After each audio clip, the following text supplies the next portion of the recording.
YouTube. It is Friday, August 25th, and this video is going to be all about the tight end position. I'm going to break down how they performed last year in the past and also explain where I rank them this year. I'm going to go through my top 20, break them down into tiers, and we will get started in just a minute. But as a reminder, if you haven't subscribed already, please hit that subscribe button, hit that like button. Let me know you appreciate, enjoy this content. And if you are interested in all of my preseason rankings, as well as all of my waiver wire selections over the course of the season, you can join my Patreon at the link in the description below. Nice and Blunt, patreon.com/nice and blunt is where you can find it.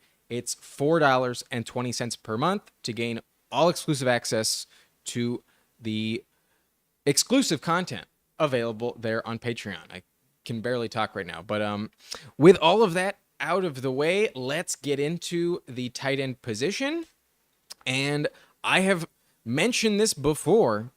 I'm going to be using this throughout the season. I think it's a easier way to kind of break down tight end info. I'll give you some more nuanced stats at some point, but just so we're clear, I compile every stat and then I break it down. I assign points to it and then divide it by 100 after I've given it 100 points and get this final score. Just so we're clear, this is how I break down that formula to get this blunt score. The tight end position is just a little bit different. Basically, I took 5 points away from the targets that I would give to the wide receiver position, and I try and skew a little bit more heavily towards the touchdown position. So I give 1 extra point to touchdowns per game, that's 25, and then the other 4 go to half PPR points per game. So it's really reliant on scoring touchdowns at the tight end position. That's kind of the name of the game. I don't know if you can hear that siren, but that's in the background. That's pretty loud. It should be gone soon. But so we get 34 points for half PPR points per game, 25 to touchdowns, 20 points to total yards. But because you only get 1/10 of a point for any yard, it's really, I multiply it by 2. And then we give 18 points to receptions per game, and then another 3 points to targets per game. So once we have all of that settled, all of those stats, we get this final score, and we can see it here broken down over this chart. And one thing that is important to mention about this chart, the cherry-picked stats, the kind of ones that you don't want to fully believe, are in red, and the blue stats are the ones that we really, really want to count on. So when we look at the blue stats, it's super clear that there is a massive, massive tier break from number 1 overall to the rest of the pack. And then once we hit tight end 6, there's a clear top 5 tier as well. But 6 through 15 are all pretty much very similar. I forgot to add one little thing. I'll bring it in. Give me 1 second.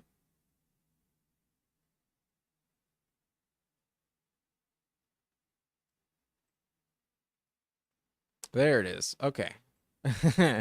Yeah, this will be a little bit easier to show you what I'm talking about. So we have 1 player at the top, and I think you all know who that is. But then it's a big drop-off to the next 5. And then once we hit 6, it slowly trickles down as we get further and further along. So if you can get someone in the top 5, you are much more likely to compete, especially given you only start 1 tight end and most of you play in 10-team formats. It's really important that you get one of the better tight ends in order to compete. So let's mention who these players are. I think the first player in this video is rather obvious. It's clearly Travis Kelce. So we all know he's the best, and I don't think that's going to change. The only thing that's worth mentioning with Kelce is that he is 34 years old entering this season, and that is getting up there. It is possible that he does go down, misses some time with injury. I'm not expecting that to happen, but you never know.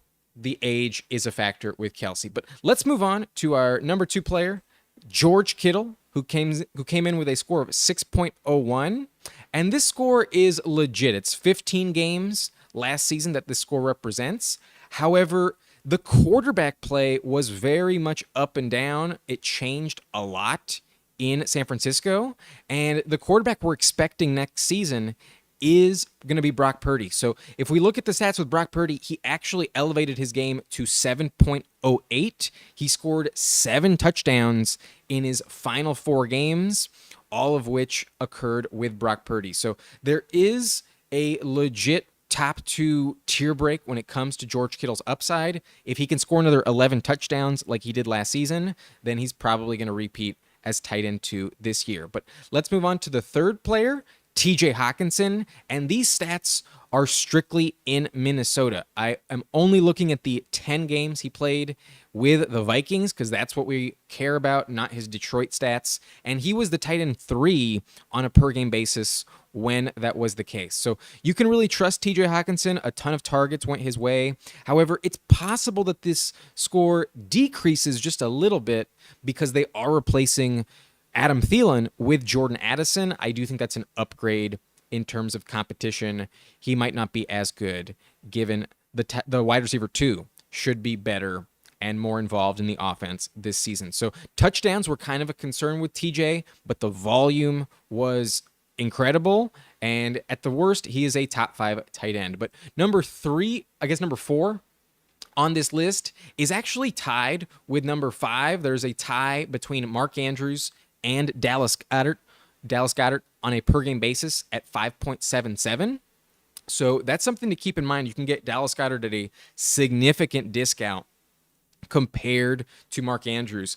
However, one thing that's worth keeping in mind is Andrews also had some interesting quarterback play last year. And if you only look at the 10 games with Lamar Jackson, his number rose to 6.49.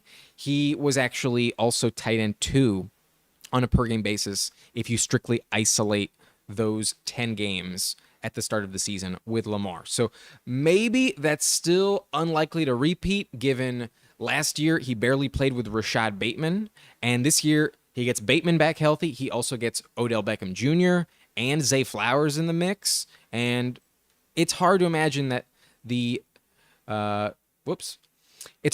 Ravens are not still a run-first team at the end of the day. So he's still their best weapon. I still want to draft him much higher than those receivers, but I imagine he'll probably be closer to this 5.77 number rather than the 6.49 number. And that is pretty much identical to Dallas Goedert. These stats are the 10 games that Dallas Goedert was healthy and played with Jalen Hurts. The stats with Gardner Minshew do not matter. And if Goedert can increase his touchdown production, maybe A.J. Brown's 14 comes down a little bit, or just perhaps he can stay healthy, Goedert has top 2, top 3 upside in his own right. So you can get him at a big discount compared to some of these other players in the same tier, and that is definitely worth keeping in mind. But now we are entering a new tier, and this next name is really going to shock you. But it's actually Zack Ertz. Believe it or not, Zack Ertz on a per-game basis was actually tight end 6 last season. It's hard to believe, but in his 10 games, this is the score he put up. And if we actually look at the 6 games to start the season without DeAndre Hopkins, there was a lot more volume available. That was with Kyler Murray, however, and he was even better. So because of his age, it's really hard to believe that this is going to repeat. Ertz kind of looked washed a few years ago. Then he got traded to Arizona and kind of revived his career. However, I wouldn't be shocked if the Cardinals really featured Zack Ertz to start the season so that they made him a little bit more enticing in terms of trade capital. I can't imagine the Cardinals really want to keep Ertz on their roster the entire season. And if he can put up good numbers, it's possible that he's usable this season when he's healthy, but hard to imagine he stays completely healthy. It's also Colt McCoy's offense, so there's a lot less upside. I am not going to rank Ertz in the top 10, but it is worth mentioning. It's very impressive what he was able to do. But next on this list is probably who you thought I was going to mention. It's Darren Waller, who comes in with a score of 4.86 last year. However, Waller got hurt at the very beginning of his 9th game. This stat only reflects the 8 games that he completed that he was fully healthy, and it is a little bit more underwhelming compared to those top 5. However, he is in a new situation this season. He is the highest paid tight end in the NFL at $17 million per season. And the Giants desperately need some weapons. So Waller is their clear number 1. And if we look back to 2 years ago in 2020, his last fully healthy season playing for the Vegas Raiders, he was elite. Darren Waller put up a score of 7.94 in 2020 when it comes to his blunt score. So he could easily be the tight end 2. He put up just under 1,200 yards that season and 9 touchdowns. Touchdowns have kind of been a little bit difficult for him to score consistently, so that's something we need to repeat in order for him to realize that upside, but it is possible. He's also been highly rising in the ADP recently, and it's because the training camp news is incredible for him. I do think the upside is there, but remember, he has missed significant time with injury. He does carry a little bit more risk than the average top 5 tight end.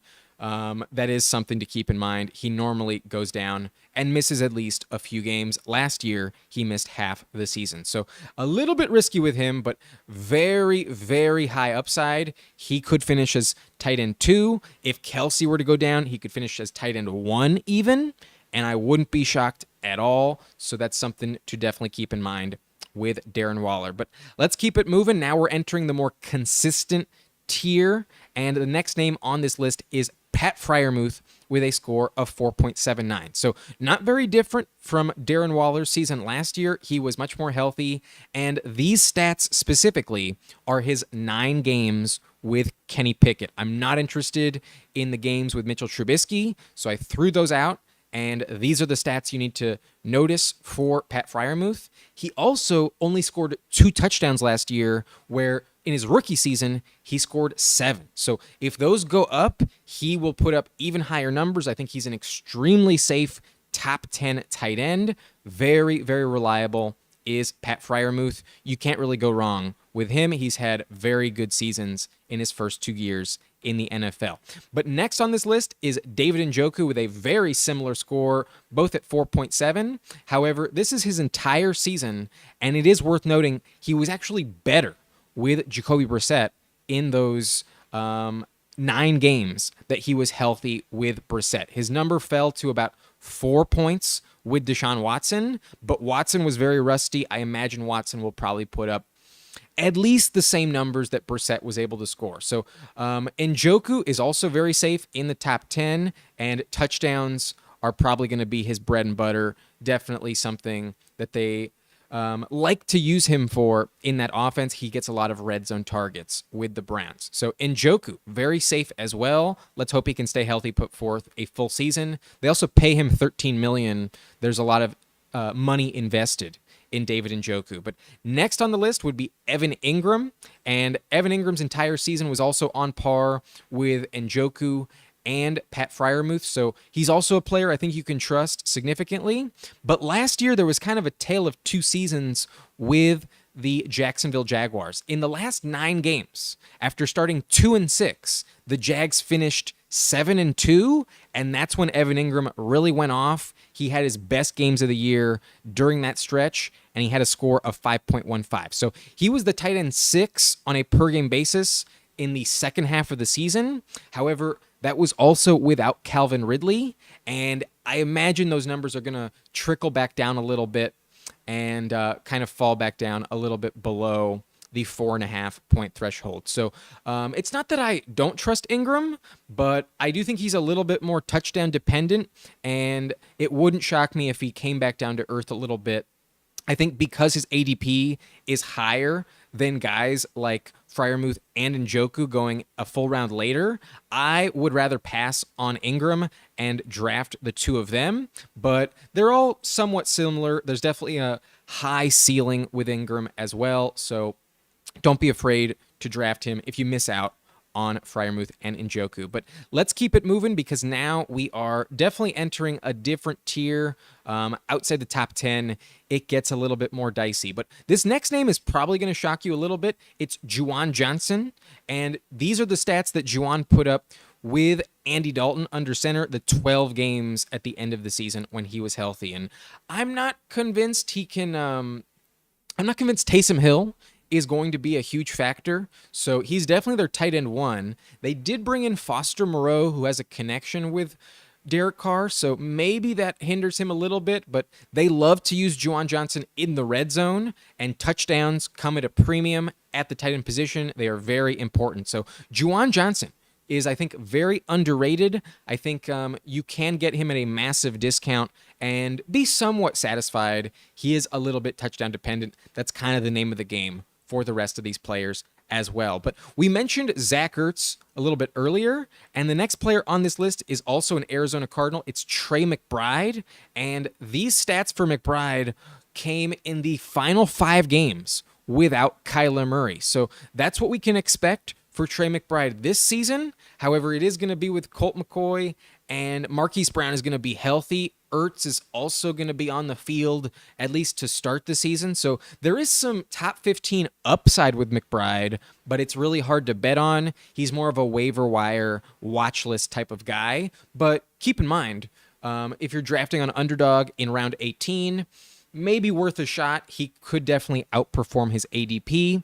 and contribute as a backup. But I don't want to draft him in a regular format. That is for sure. Just wanted to mention him because this stat is a little bit impressive. It's on par with Dalton Schultz, who was definitely a top 10, 12 tight end last season, but Schultz got injured to start the year. He also played several games without Dak Prescott and Cooper Rush. So this stat is actually more impressive if you isolate the 12 games that he played with Dak Prescott. That is the connection that really paid some dividends. He was inside the top 6, actually, on a per-game basis when he was playing with Prescott. But now he's no longer with the Cowboys. He's in Houston, so we don't know fully what to expect given C.J. Stroud is a rookie quarterback, but it's not like there's a lot of weapons in Houston that can steal his targets. So Schultz is kind of interesting. Maybe a decent floor is what he will offer, but there is some definite risk involved. It's hard to trust C.J. Stroud completely and that Texans offense. So he'll probably be a little bit closer to this 4.35, not the 5.28. That upside, though, is indeed there. However, next on the list is Tyler Higbee, and given the very narrow, very few weapons in the Rams offense, you can definitely trust Tyler Higbee from a volume and floor standpoint. I think if you miss out on a lot of those other tight ends, if the touchdowns go up, Higbee could vault into the top 10. I do think there is some upside, some appeal with Tyler Higbee. And this stat is from all 17 games last year. It is a legit figure. But next on the list would be Dawson Knox. However, Dawson Knox has a very particular season last year. The stats don't always paint the clear picture. This number is from the entire season, so around tight end 15 or so on a per game basis. However, he started the year hurt, and if you only look at the games after the injury, his final 11, he moved up to 4.52. So already more on par with like Evan Engram, so already closer to top 10. And then if you also want to cherry pick even more, if you look at his final 4 games, he scored a touchdown in each of those 4 games. So if you can get a touchdown per game from the Buffalo tight end, you may be looking at a top 3 option because that is the ceiling in that Buffalo offense. There's really some elite upside if they can score touchdowns. But that's always a little bit fluky, so he's probably not going to put up those numbers. He's probably going to finish somewhere around here.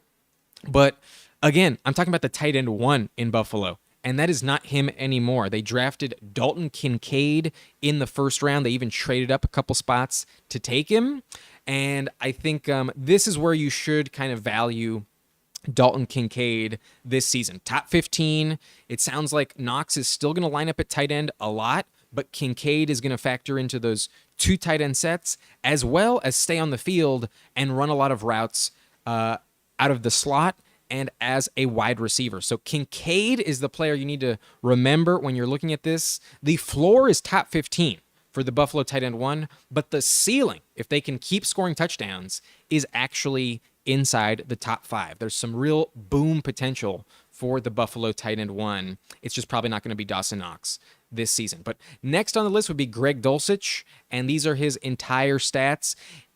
It is worth noting, though, his stats actually went down when they were missing either Judy or Sutton. His stats were the best when he had a full bevy of weapons alongside him, and it kind of makes sense because, they have to focus a lot of their defensive attention on those receivers. If one of them goes away, then they can double team Dulcich or at least put a better player in coverage up against him. So maybe he improves his target share without Jerry Jeudy to start the season, but I'm not convinced that happens. It's a little bit of a dicey bet on the Denver tight end, especially given the fact that they added Adam Troutman, and Dulcich has actually been playing fewer snaps than he did last season in the Sean Payton offense. So Dulcich is very hard to trust, but there is some upside appeal.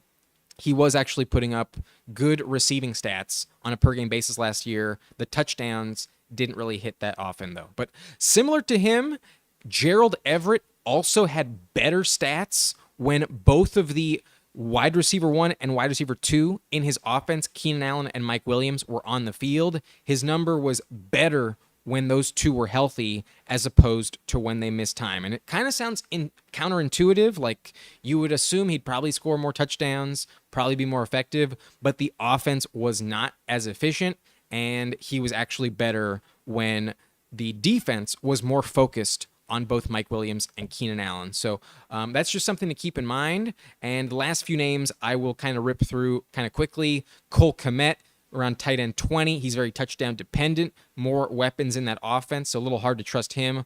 Okonkwo, he's the next player to mention, and these are his stats once he finally got that job ahead of Austin Hooper. But now they add DeAndre Hopkins. Maybe there's fewer targets for him. I don't totally trust Chigoziem Okonkwo. But Hayden Hurst in the Cincinnati offense wasn't anything special. In fact, he was his best when T. Higgins was off the field, and that is not really like a safe bet to make. So Irv Smith Jr. replaces him in that offense. A little bit odd to fully trust him. However, I will mention this. Hayden Hurst is now the tight end 1 for Frank Reich in Carolina, and reports indicate that Bryce Young really, really likes him, targets him a ton in the red zone. Hayden Hurst might actually score the most touchdowns in Carolina this season. Very interesting. He could have that Mo Alley Cox role in the Frank Reich offense. But next player on the list is really the most important final name to mention. It is Kyle Pitts, who is coming in really, really low on this list. Not even inside the top 15, barely top 20, if not like tight end 21 or so. And damn, it is hard to trust Kyle Pitts.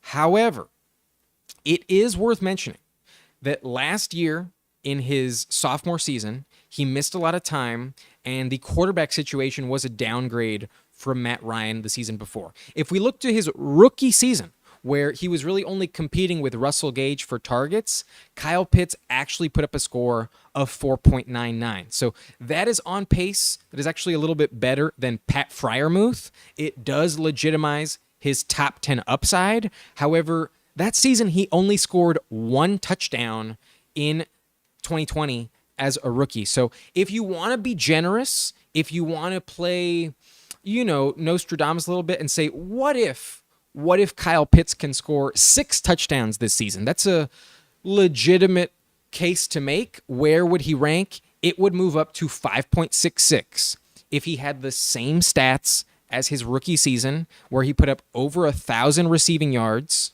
and had over 100 targets.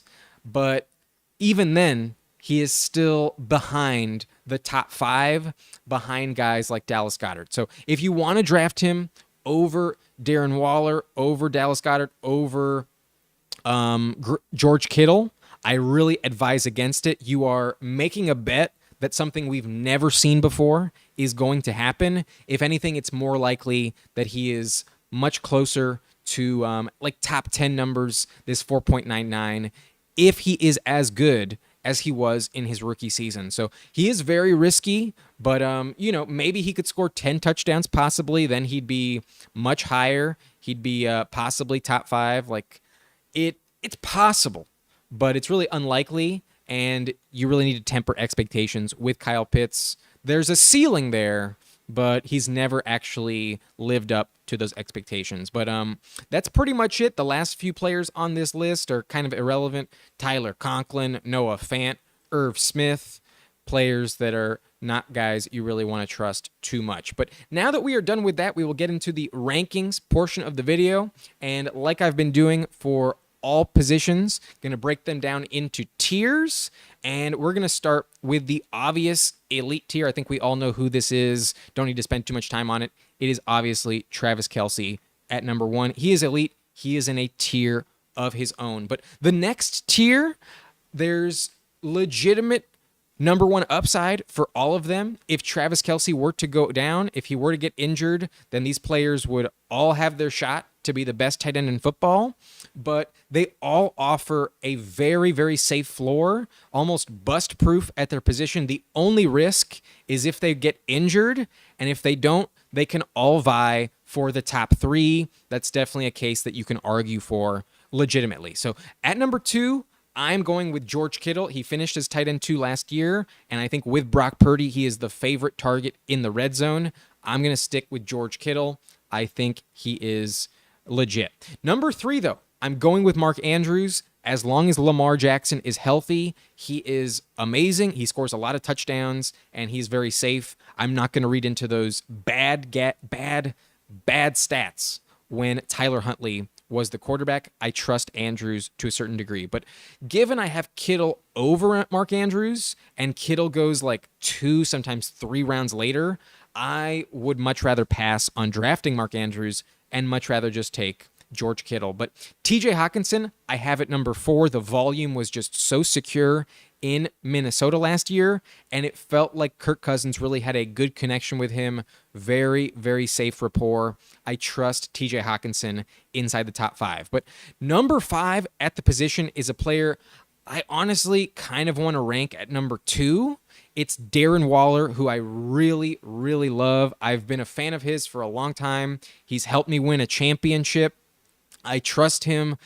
I just would be lying to you if I told you that injury risk wasn't there with Darren Waller. He has just as high of a floor, if not higher than the other players in this tier, but there's one player in this category that has the highest chance to miss games, and it is Darren Waller. So that's why I have him at number 5. There is a little bit of risk involved. I love taking him in round 7 when his ADP was around pick 80. I was smashing that pick over and over again. It's now risen to like pick 60 basically, and you do need to pay a little bit more of a premium on Darren Waller. I still think it's justified. I still think Darren Waller is a legit top 5 tight end who could finish as tight end 2, could even finish as tight end 1 if Travis Kelce were to go down with injury. But in the same tier, very much identical stats, very much legit upside, it's Dallas Goedert. He's very safe, and he normally gets drafted for the cheapest price of all of them.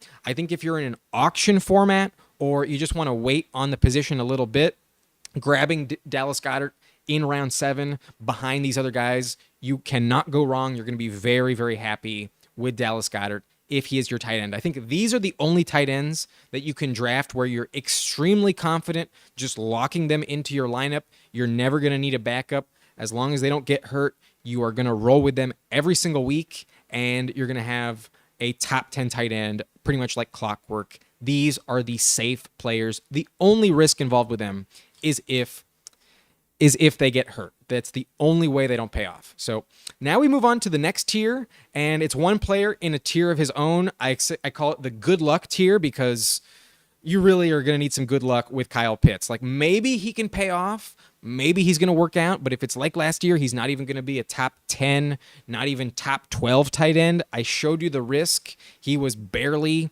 inside the top 20 on the blunt score, And if those touchdowns don't hit with Desmond Ridder, then he is not going to pay off at all. So if you believe in him, go ahead and draft him. I am not going to do that. I've been off of Kyle Pitts ever since I started this channel, and I'm not going to make an off-brand move. I'm just going to avoid Kyle Pitts. I've drafted him a little bit on Underdog for a massive discount and only under that circumstance. Like once I got him at like pick 83 overall, the 11th pick of the 7th round. And if he falls to you in round 8, I guess I would consider it, but I'm not taking him in round 6. I'm not taking him over any of the players I have ranked above him. He's just too risky. Good luck if you end up drafting Kyle Pitts. But the next tier are the extremely safe players that are all inside my top 10, but there's a chance that some players ranked behind them vault over them. I think at the very least there is a top 12 floor for these next 3 players. And you probably know who it is, but at number 8 in my rankings, I have Pat Freiermuth. I just trust him a little bit more. He's had 60-plus catches the last 2 seasons, and last year he only scored 2 touchdowns. As a rookie, he scored 7, and he looks really, really dominant in the preseason. I think his rapport with Kenny Pickett is one of the safest in the red zone in this offense, and I love drafting Pat Freiermuth. He is my number 1 most drafted tight end so far this offseason. And at number 8, I love his ADP. I'm not afraid to reach on him, and I prefer him over David Njoku. I think he's definitely worth it. I think Freiermuth is a little bit safer, but Njoku can also have just as much upside, very safe floor. They're both pretty much identical almost, but Njoku did miss a few more games. He has a little bit more injury concern, and you are hoping for Deshaun Watson to get his shit in order. But I have both of them ranked above Evan Engram. I have Engram at number 10, and Engram kind of scares me a little bit. I feel like Calvin Ridley and Christian Kirk are going to limit his targets this season. He's also had some injury risk in the past, so wouldn't shock me if Engram kind of fell off a cliff a little bit. But given his connection with Trevor Lawrence, the fact that they gave him a long-term contract, I don't think he's going anywhere. He is talented. I do have him at number 10, but he's going off the board at number 8, so I would much rather pass on him and grab Freiermuth in the following round. You can get Freiermuth at least like 10-plus picks later.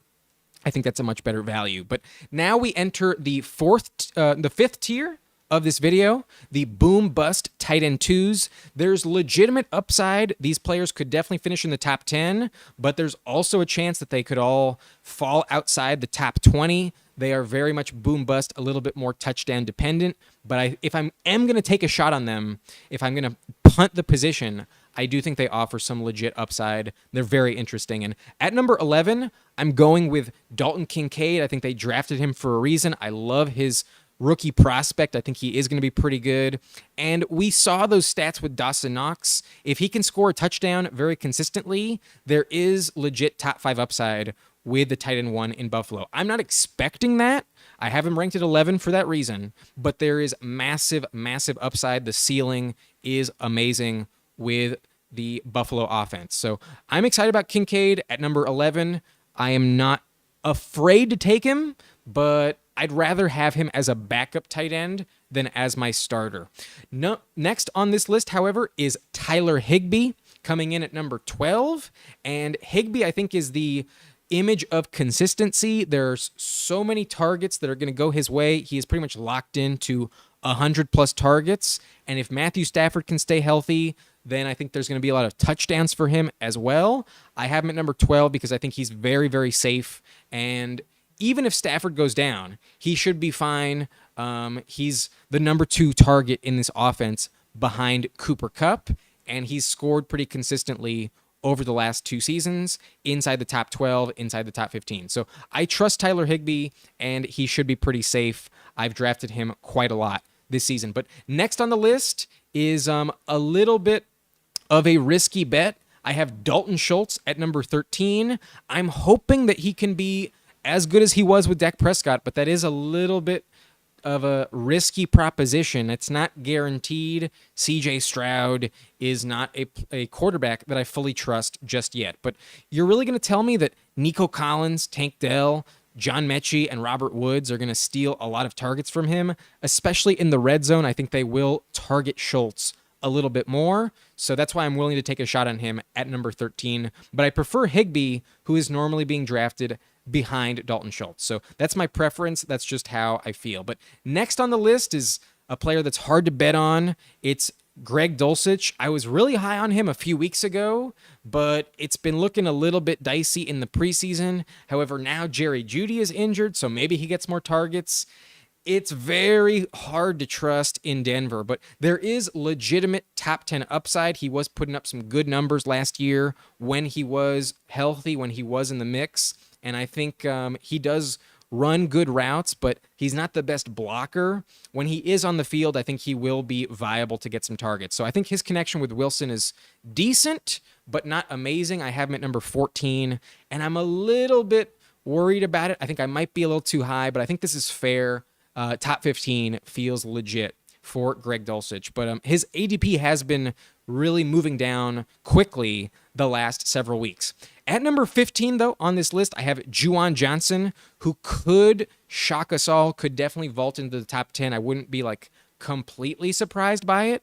You know that Derek Carr likes to throw the tight end. However, Juwan Johnson is rather touchdown dependent, and Foster Moreau joining that offense scares me just a little bit. But they do target him a lot in the red zone, and Juwan Johnson is very much underrated. His ADP is closer to like tight end 20 off the board, and I have him here at number 15, so I do like drafting Juwan Johnson for his floor. But at tight end 16 is a tight end that I might be too low on. There is also some really high upside for the rookie, Sam Laporta, in Detroit. Laporta is going to be replacing TJ Hockenson, and there isn't a ton of other weapons in that offense. Like, other than Amon-Ra St. Brown, Laporta is the number 2 option at least until Jamison Williams comes back from his suspension. So maybe he's behind Jahmyr Gibbs, but he's definitely above Josh Reynolds and Marvin Jones. So he should be really good. He's also a tight end from Iowa.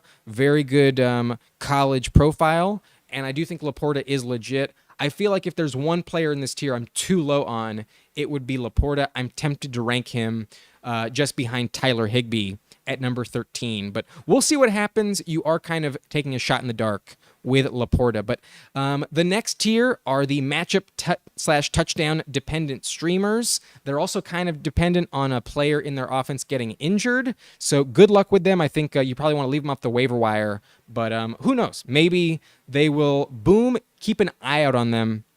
Keep an eye on them. They could be very relevant this season. But next on the list is Gerald Everett, who is probably going to be worse this year. There's just more weapons in the Chargers offense, and I find it hard to trust him. I am not a huge fan of his. He was very frustrating to watch as a Chargers fan last season. But next on the list is Chigoziem Okonkwo, who is a decent target in the red zone, but I'd rather not bet on the Titans offense. Next is Cole Kmet, who is no longer the number 1 target in this offense. It's now DJ Moore. Darnell Mooney is also probably going to be fully healthy this season, so that's also fewer targets. They also added Robert Tonyan, so that could be a problem. And at the end of the day, Justin Fields isn't the best passing quarterback in the league. It's a little bit risky. So Kmet, definitely not a guy I'm like in love with. Definitely going to be worse this season, in my opinion. But next on the list at tight end number 20 is Dawson Knox. I don't want to forget about him. I think he will be involved, but Kincaid is definitely overtaking him. However, they still pay Dawson Knox $14 million per season. He's not going anywhere. I don't think you should completely write him off. He is still interesting, especially if Kincaid were to get hurt. Then Knox would be way, way more valuable and probably vault into the top 10. But I mentioned I'm only going to give you the top 20 when I started this video in the thumbnail, in the title. But because you're still watching, I'm going to give you my next 2 players. They're still in the same tier. I have Hayden Hurst, who I think could score a lot of touchdowns for Carolina. He's actually really interesting on Underdog.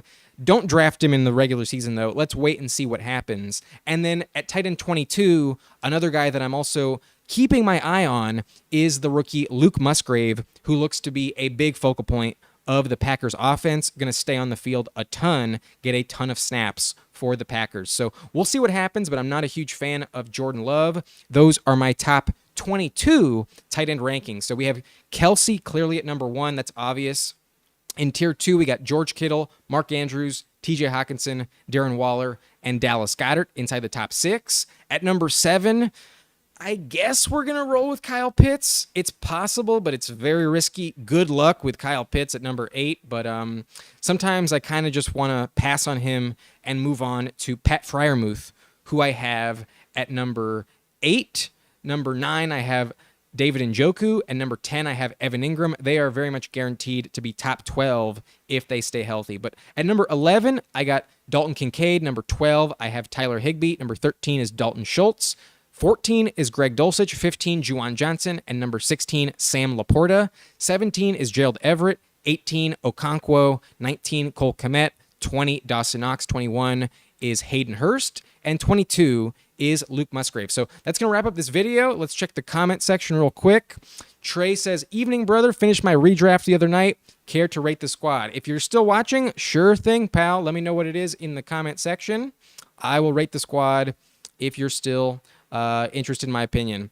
And then Justin looks like he's taking notes. Yeah, he's in the subscriber league, so he's probably not going to let me get some good values on any of these players. But let's see. Let's just take a look at the poll real quick. Just a reminder, if you want to find all of my rankings, you can get them on Patreon and subscribe to this channel for more content like this. But it looks like this poll is pretty evenly balanced.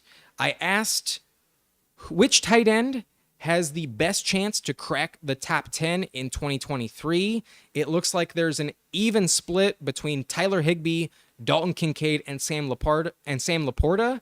No one voted for Dalton Schultz. He did not get any love in the poll. So I would agree. I think those three are also kind of more interesting, but Schultz probably has a safer floor than Laporta, in my opinion. We just haven't seen it with Laporta at all. But that's going to wrap up this video. If you enjoyed, make sure you hit that like button, subscribe to the channel as well, and I will see you in the next video. My name is Adam Riancho, and thank you for watching Nice and Blunt.